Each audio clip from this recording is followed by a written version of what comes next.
Assalamualaikum dan selamat sejahtera. Okey, dalam video kali ini saya akan menerangkan tentang lompat jauh. Basically, lompat jauh ni ada 4 fasa. Yang pertama, fasa lari landas. Yang kedua, fasa lonjakan. Yang ketiga, fasa layangan. Dan akhir sekali, fasa pendaratan.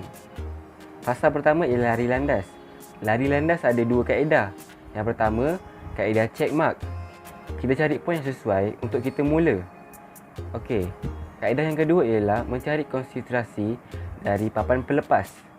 Kita akan mengira langkah dari papan pelepas. Kaedah ini tidak sesuai apabila angin bertiup kencang. Jarak larian kita daripada papan pelepas antara 18 hingga 22 langkah ataupun 22 hingga 40 meter. Apa tujuan kita tahu fasa lari landas ni? Okey, tujuannya ialah untuk menghasilkan daya lompatan yang kuat dan jauh. Okey, seterusnya fasa yang kedua. Fasa kedua ialah fasa lonjakan. Dalam fasa ini, kita perlu memaksimumkan halaju menegak dan meminimumkan halaju mendatar supaya kita dapat lonjak dengan lebih jauh. Fasa ini dilakukan dengan masa yang paling minimum dan kaki lonjakan dibengkokkan dan peha kaki bebas dibawa ke depan secara aktif selari dengan track. Dan juga pergelangan kaki, lutut dan pinggul diekstensikan secara sepenuhnya. Okey, fasa ketiga ialah fasa layangan. Dalam fasa layangan, terdapat beberapa basic gaya layangan yang perlu kita tahu. Yang pertama, gaya gantung. Dan yang kedua, gaya layar. Dan yang ketiga, gaya kayuh ataupun gaya tendang. Dalam fasa layangan ni, kita perlu tahu ciri-ciri untuk mendarat dengan efisien supaya kita boleh melayangkan badan kita dengan lebih baik. Ciri-ciri pendaratan efisien. Yang pertama, kaki bebas dalam posisi lonjakan. Dan yang kedua, postur badan sentiasa dalam keadaan menegak. Dan yang ketiga, kaki lonjakan sentiasa mengikut kaki bebas. Pada pengakhiran fasa layangan, kaki lonjakan dibengkokkan dan dibawa ke depan. Dan akhir sekali, kedua-dua belah kaki diekstensikan ke depan semasa pendaratan. Fasa yang terakhir ialah fasa pendaratan. Apakah tujuan kita untuk mengetahui fasa pendaratan ni?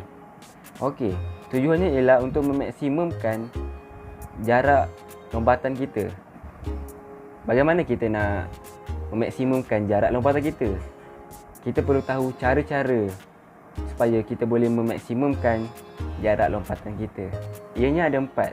Okey, yang pertama ialah kaki hampir lurus sepenuhnya. Dan yang kedua, badan bengkok ke depan. Dan yang ketiga, tangan dibawa ke belakang. Dan akhir sekali, pinggul ditolak ke depan ke arah pusat pendaratan. Ataupun kita boleh belajar teknik kniffing. Apakah itu teknik kniffing? Teknik jack kniffing. Yang pertama, pusat graviti pada tengah badan. Yang kedua, dipindahkan ke bahagian kaki dan sebahagian kecilnya ke tangan. Yang ketiga, jarak yang jauh dapat dicapai. Okey, pada akhir video ini saya akan menerangkan peraturan-peraturan yang ada dalam lompat jauh.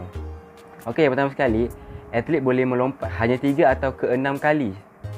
Dan antara 6 kali yang dia lompat, jarak yang paling jauh itu yang diambil kira. Dan yang paling penting, alat bantuan tambahan dilarang sama sekali. Last sekali, peraturannya ialah lompat batal. Apakah yang memungkinkan lompatan seorang atlet itu batal? Contohnya, seseorang atlet itu memijak melebihi kawasan papan pelepas ataupun kawasan yang ditanda di hadapan papan pelepas. Dan yang kedua, seseorang atlet itu melompat keluar daripada kawasan pendaratan. Sampai saja video kali ini. Sekian, terima kasih. Assalamualaikum.